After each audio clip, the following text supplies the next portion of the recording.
আসসালামু আলাইকুম বন্ধুরা। হঠাৎ করে মানিব্যাগে হাত দিয়ে দেখি যে মানিব্যাগের সব টাকা শেষ।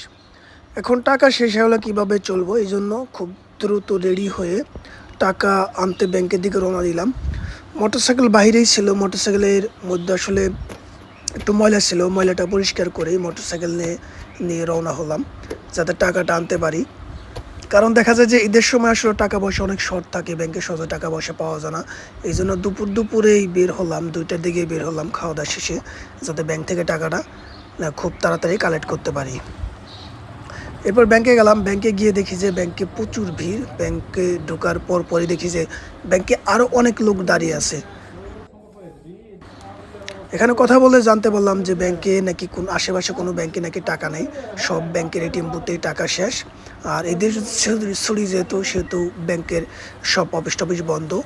কয়েকটা এটিএম বুথে টাকা আছে আমাদের এখানেই উপজেলা, বাকি সব জায়গায় এটিএম বুথে টাকা শেষ।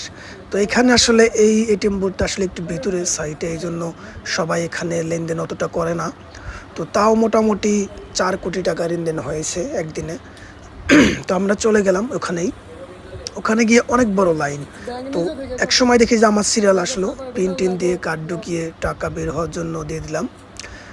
তো টাকা গণনা শেষে টাকা আমাকে বের করে দিলে মেশিন, কিন্তু এ তারিখে টাকা বের হতে একটু সময় লাগছিল, জানি না কেন। এবং কি সব চকচকা নোট দিলে, একদম শেখ মুজিবরের চকচকা নোট। তো নোটগুলো হাতে পেয়ে কার্ডটাকে বের করলাম, বের করে সরাসরি এখান থেকে চলে আসলাম। আসলে আশেপাশে কোনো ব্যাংকেই টাকা নেই, এই জন্য আর কি এখানে প্রচুর ভিড় হয়েছে। একজনে এসে টাকা তুলতেছে, অনেক 20-30 হাজার করে টাকা তুলতেছে। আমি যে টাকা পাবো এখানে এটা কখনোই ভাবতে পারিনি। এসে টাকা পেয়েছি, হয়তো অল্প কিছুক্ষণের মধ্যে যে পরিমাণ টাকা আছে সবগুলো শেষ হয়ে যাবে। তো আমি যেহেতু সঠিক সময় আসছিলাম সেহেতু টাকাটা পেয়ে গেছি, 1 ঘন্টা পর আসলে টাকাটা পেতাম না।